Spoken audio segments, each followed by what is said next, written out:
ஒளியின் பண்பு.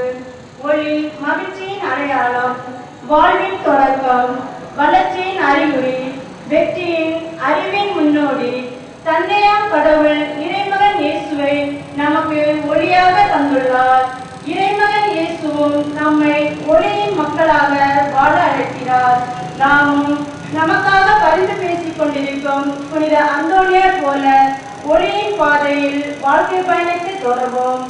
வழிகாட்டும் சுடர்களாய் ஒளிர்வோம், பிறரது வாழ்விற்கும் ஒளியூட்டுவோம் என்பதற்கு அடையாளமாய் இப்போது ஒளியேற்றி மகிழ்வோம்.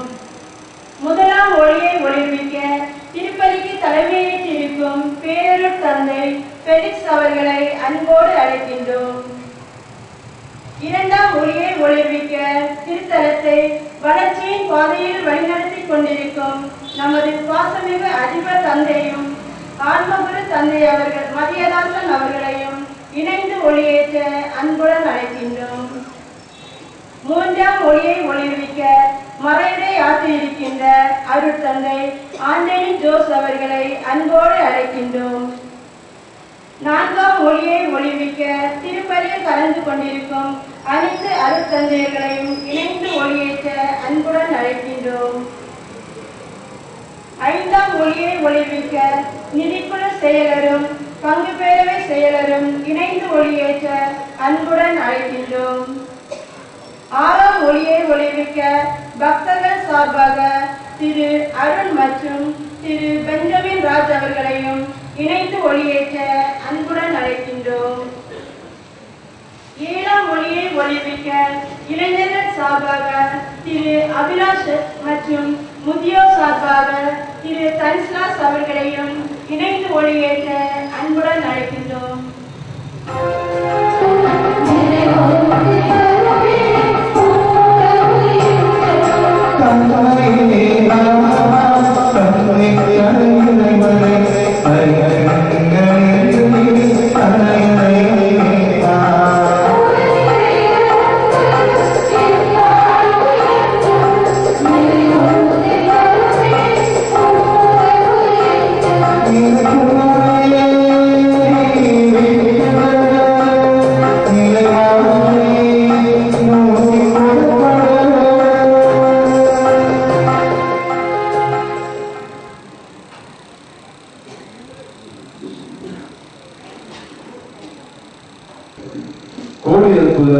புதுமை வள்ளல், நற்செய்தியை சொல்லாலும் செயலாலும் அறிவித்த இறை தூதர் என பல்வேறு பெயர்களால் புகழப்படும் புனித பதுவை அந்தோணியார் திருவிழாவை தலைமையேற்று சிறப்பிக்க வருகை தந்திருக்கும் பேரருள் தந்தை பெலிக்ஸ் அவர்களையும், அருளை வழங்க வந்திருக்கும் அருள் தந்தை ஆண்டனி ஆரோக்கிய ஜோஸ் அவர்களையும், அவர்களோடு இணைந்து விழாவை சிறப்பிக்க வருகை தந்திருக்கும் அனைத்து அருள் தந்தையர்களையும், பக்தர்களையும், இறை மக்களாகிய உங்கள் அனைவரையும் இத்திருத்தல பங்கு மக்கள் சார்பாக அன்போடு வாழ்த்தி வரவேற்றுக் கொள்கிறோம். இறை பக்தியும் நற்குணங்களும் நிறைந்த குடும்பத்தில் பிறந்த அந்தோணியாருக்கு அவரது தாயார் சிறு வயதிலேயே தாய்ப்பாலையும் ஞானப்பாலையும் சேர்த்து ஊட்டி வளர்த்தார். இதனால் அந்தோணியாரிடம் சிறு வயதிலேயே இறை அன்பும் பிறரன்பும் காணப்பட்டது. பிரான்சிஸ் அசிசியாரின் தாழ்ச்சி, ஆன்மதாகம், கீழ்ப்படிதல் ஆகியவற்றை கண்டு வியந்து அவருடைய சபையில் சேர்ந்தார். கிறிஸ்து சிலுவை மரணம் மட்டும் கீழ்ப்படியலானார் என்னும் தலைப்பில் அந்தோணியார் ஆற்றிய முதல் மறையுரையை கேட்ட அசிசியாரை எனது சபையில் ஒரு மறை ஆயர் தோன்றியுள்ளார், கடவுள் பெயர் போற்றப்படுவதாக என கூறி வியந்தார். பதுவை நகரம் ஒழுக்கமில்லா நகரமாக விளங்கிய போது தமது போதனையால் அதனை மாற்றினார். தமது செயல், சொல், சிந்தனை எல்லாம் இறைவனுக்கு உகந்ததாய் வாழ்ந்தார்.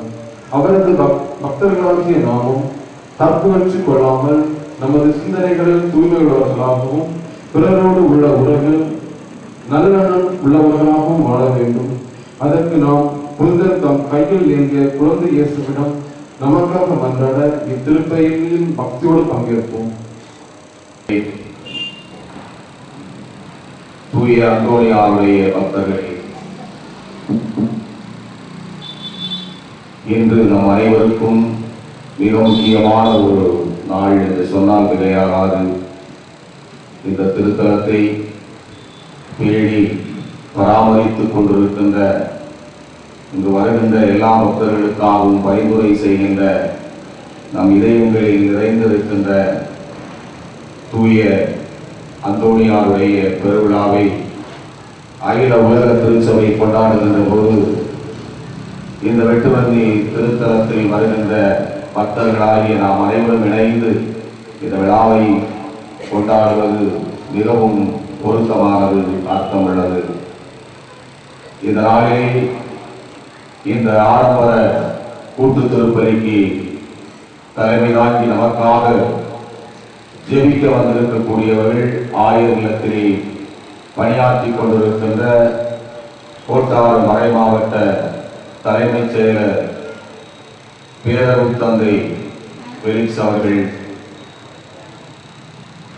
இந்த திருத்தலத்திற்கு முதல் முறையாக வருகிறார் என்று நினைக்கின்றேன். நிச்சயமாக அவருடைய வருகை நம் அனைவருக்கும் புத்தெழுச்சியையும் அதே நேரத்தில் உற்சாகத்தையும் கொடுக்கக்கூடிய ஒன்றாக இருக்கின்றது.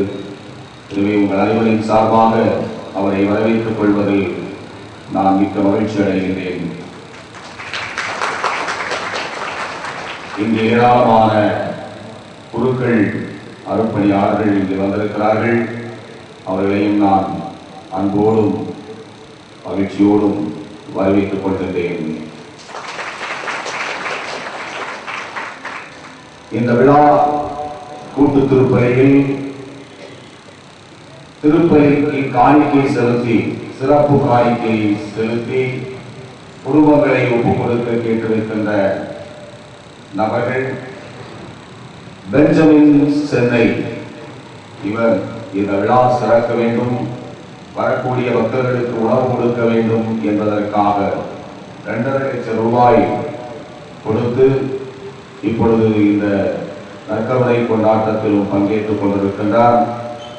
இவர் ஒரு தொழிலதிபராக இருக்கின்றார். இந்த திருத்தலத்திற்கு வருகின்ற பொழுதெல்லாம் ஏதாவது காணிக்கை செலுத்தி செல்வது வழக்கம். சென்னையில் இருந்தாலும் என்னோடு அடிக்கடி தொடர்பு கொண்டு திருத்தலம் வளர்கிறதா என்று கேட்டுக் கொண்டிருக்கக்கூடியவர். அந்த அளவுக்கு இந்த திருத்தலத்தின் வழியாக வாயிலாக, குறிப்பாக தூய அந்தோணியார் வழியாக நிறைந்த நன்மைகளை அவர் பெற்றிருக்கின்றார். அதற்கு காணிக்கையாகத்தான் அவ்வப்போது இந்த காணிக்கையை அவர் கொடுத்து செலுத்துகின்றார்.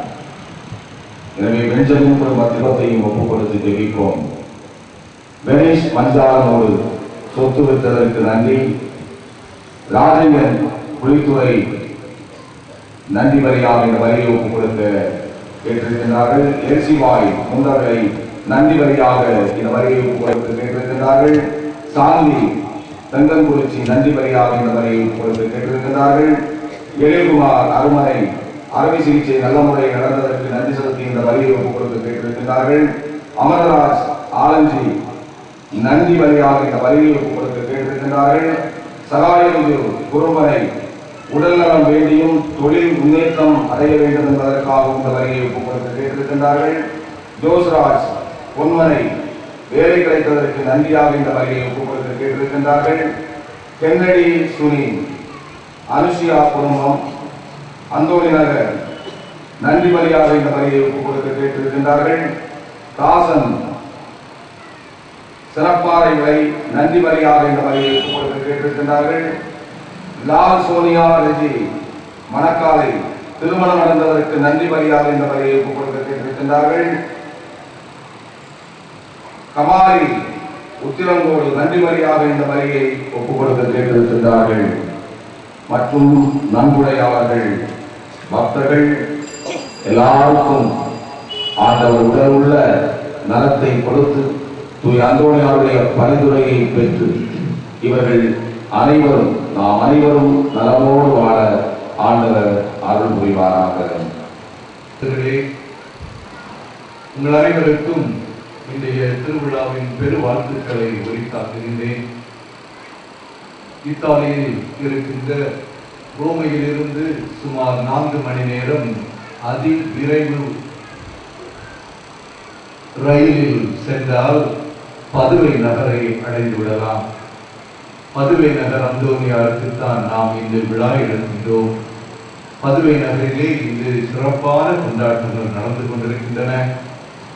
அவர்களோடு இணைந்து நாமும் இந்த திருப்பலியில் புனித அந்தோனியாருக்கு செலுத்த வேண்டிய வணக்கத்தையும் நன்றி கடனையும் செலுத்துவதற்காக உங்களை அன்போடு அழைக்கின்றேன். இத்திருப்பலியிலே அகில உலக மக்களோடு இணைந்து இறைவனுக்கு நன்றி செலுத்துவதற்காக புனித அந்தோனியாரின் வழியாக பெற்றுக்கொண்ட எல்லா நலன்களுக்கும் நாம் நன்றி செலுத்துகின்ற கடமைப்பட்ட மக்கள் என்பதை உணர்த்துவதற்காகவும் நமது மறைமாவட்டம் நன்முறையில் மேலும் மேலும் வளர வேண்டும் என்பதற்காகவும் இந்த திருத்தலமானது இன்னும் விரைவில் அதிகபட்ச எண்ணிக்கைகளை கொண்டவர்களை அடக்கியதாக வாழ வேண்டும் என்பதற்காகவும் இத்திருப்பலியிலே கலந்து கொள்ள உங்களை அன்போடு அழைக்கின்றேன்.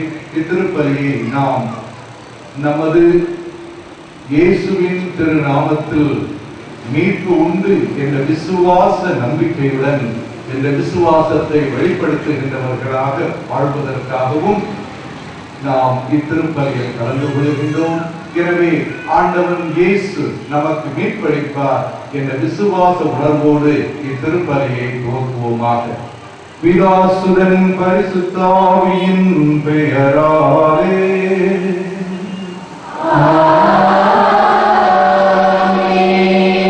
நம் ஆண்டவராகிய இயேசு கிறிஸ்துவின் அருளும் கடவுளின் அன்பும் பரிசுத்த ஆவியின் நட்புறவும் உங்கள் அனைவரோடும் இருப்பதாக.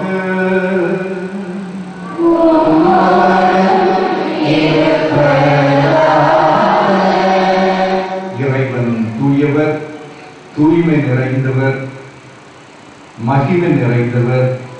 அந்த தூய்மைக்கும் அவரது மகிமைக்கும் இணையற்ற இணையுள்ளவர்களாக நம்மால் வாழ முடியாது என்பதை நமது பலவீனங்கள் மனித தன்மைகள் நமக்கு எடுத்துரைக்கின்றன. இந்த மனித பலவீனங்களை உணர்ந்தவர்களாக நாம் செய்த தவறுகள், குற்றங்கள், பிழைகள், பாவங்கள் அவைகள் இறைவனுக்கு எதிராக இருந்தாலும் சரி, நம்மோடு வாழ்கின்ற சகோதர சகோதரிகளோடு அவர்களுக்கு எதிராக இருந்தாலும் சரி, அவைகளுக்காக நாம் இப்பொழுது ஆண்டவன் இயேசுவின் இரத்தத்தை நமது கண்முன் நிறுத்தி மன்னிப்பு கேட்கின்றோம். மனஸ்தாப உணர்வுடன் அனைவரும் இணைந்து சொல்வோமாக. எல்லாம் வல்ல இறைவனிடமும்